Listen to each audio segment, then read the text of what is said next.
Hello, hello, hello. Welcome to Inner Conquest, the world's greatest modern metaphysics channel. I'm your host, Jacob Edens, and today we're going to be talking about releasing resistance. So, when you think of making your internal fourth dimensional world your primary priority, what does that mean, right? So, you're focusing on thinking from the state of already having or already being that you want to be right now, right? So if you take dimensional spacing from a mental perspective, how do you have your dimensional spacing?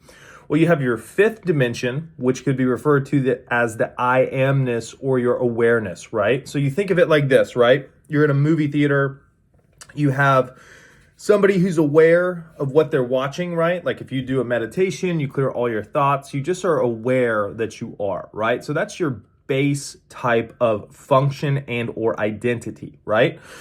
When you go a bit further from subtle to gross, right? So if you look at reality from a yogic perspective, you have subtle to gross, which is essentially like if you have more subtle energies, it's more like water. And then as you go to gross, it's more hardened, crystallized, and fixed. So at your most subtle level of beingness, you have your awareness, which is just aware of things, right? That's your ability to focus and choose what you place that awareness on, right? I am, that's the Father.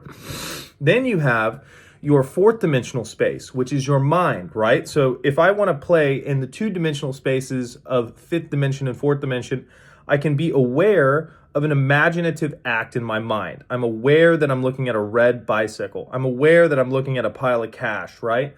I see that internally in a mental projection atmosphere. Now, your third dimensional reality is your external sensory world. So what you're doing is you're essentially prioritizing when operating under law of assumption or even law of attraction. You're prioritizing the causation of your third dimensional world with you're correlating the causation of your third dimensional world as a reflection of what you have dwelled in from a state perspective between the marriage of that I am fifth dimension and its focus and placed awareness on that fourth dimensional reality, which can include feeling states, affirmations, thoughts, emotions, mental movies, visualization, etc., right? So once you start to think, act, and operate like that, right? While also understanding that I amness is unlimited pure potential that is now conditioned and or shaped into whatever you want it to be, you are effectively using law of assumption and law of attraction to create reality, right? So as you go through that and you start to build a new identity, when you think from a state of having, you're essentially changing your identity, right? Because you're shifting from a person who doesn't have to a person who has, or a person who's experiencing unwanted to a person who's experiencing wanted, right?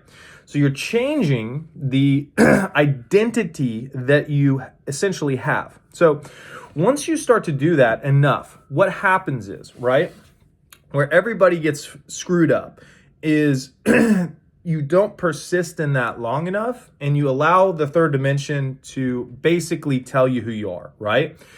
When the third dimension is in essence a reflection of who you've chronically been being internally, using external things to change external things can work in a temporary situation, but it's the world of effects, right? If I focus on a red bicycle in my mind and I strongly program my reticular activating system and my electromagnetic field and my vibrational output to be someone who has a red bicycle, and then I start finding red bicycles all over the place, right? I'm causing that experience to be more dominant through my focus and attention on it, right? What you want to be aware of, and when we use law of assumption, lots of times, there are elements that are better understood via law of attraction simply because what we're doing a lot of the times is you could summarize it as like filling a jug of water, right? You have this jug of water, the water is it's Kool-Aid and you want it to be Diet Coke, right? So it's all blue Kool-Aid and you start pouring Diet Coke in there. What happens? The Kool-Aid starts to pour out of you, right? So what happens is when you start planting seeds in your subconscious, you start thinking from states, you're doing the correct things. What happens is that purge of the old reality flares up and people go, oh my God, it's getting worse. No, it's not working, right?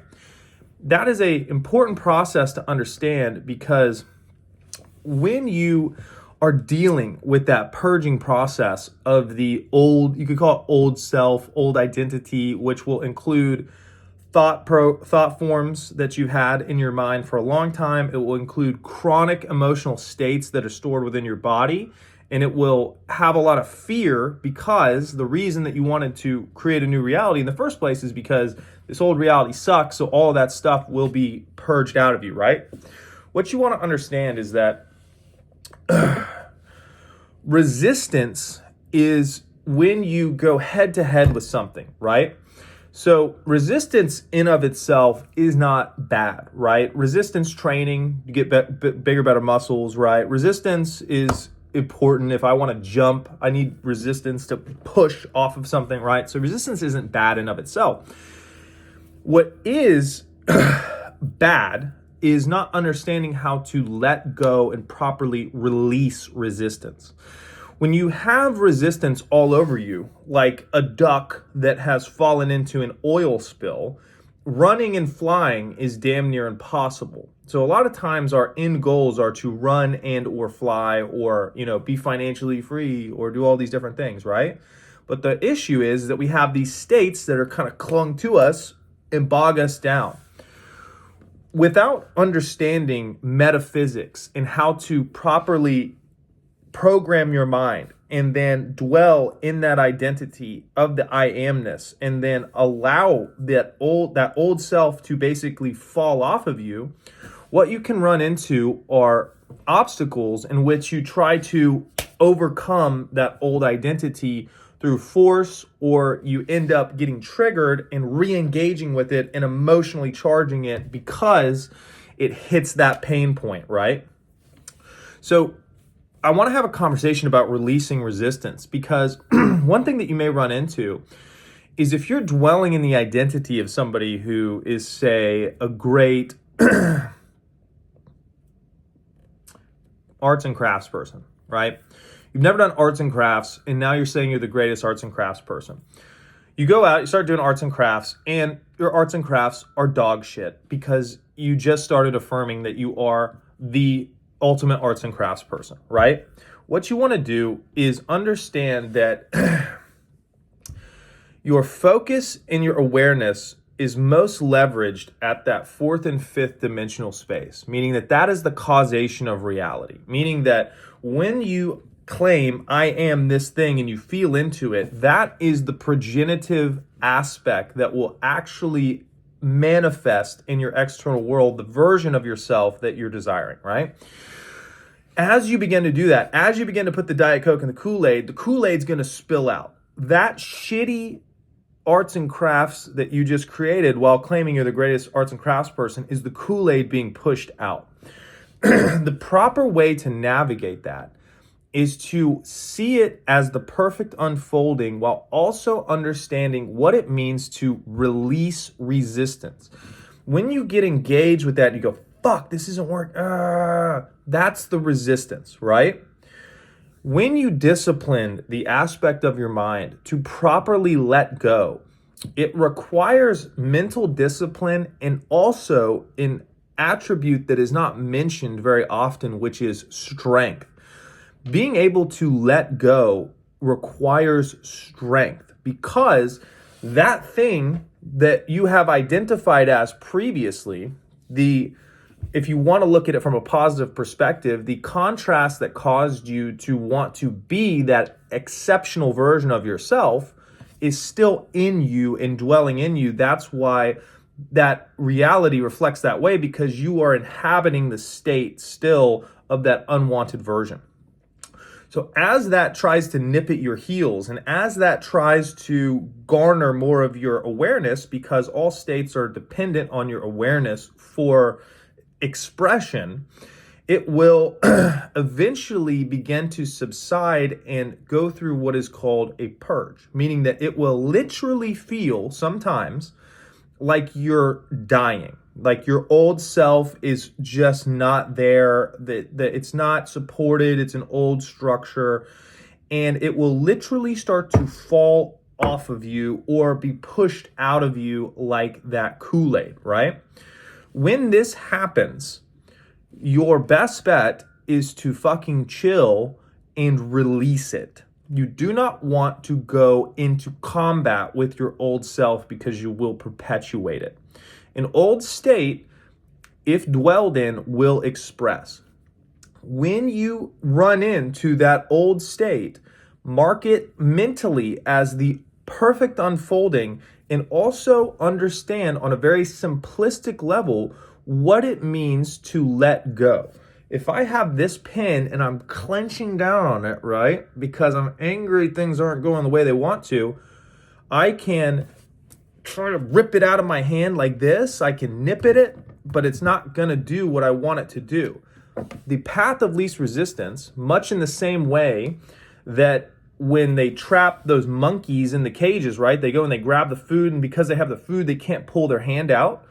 You want to have any chronic unwanted state released rather than fought against. So instead of trying to muscle your way through this, just let that old state go and reorient back to the identity that you want to be. Because if you remember, fourth and fifth dimension, I amness, married with fourth dimensional imaginative acts, feeling states, mental movies, affirmations of I am, thinking from the end, thinking from the state of fulfillment rather than of it, are what are going to reflect.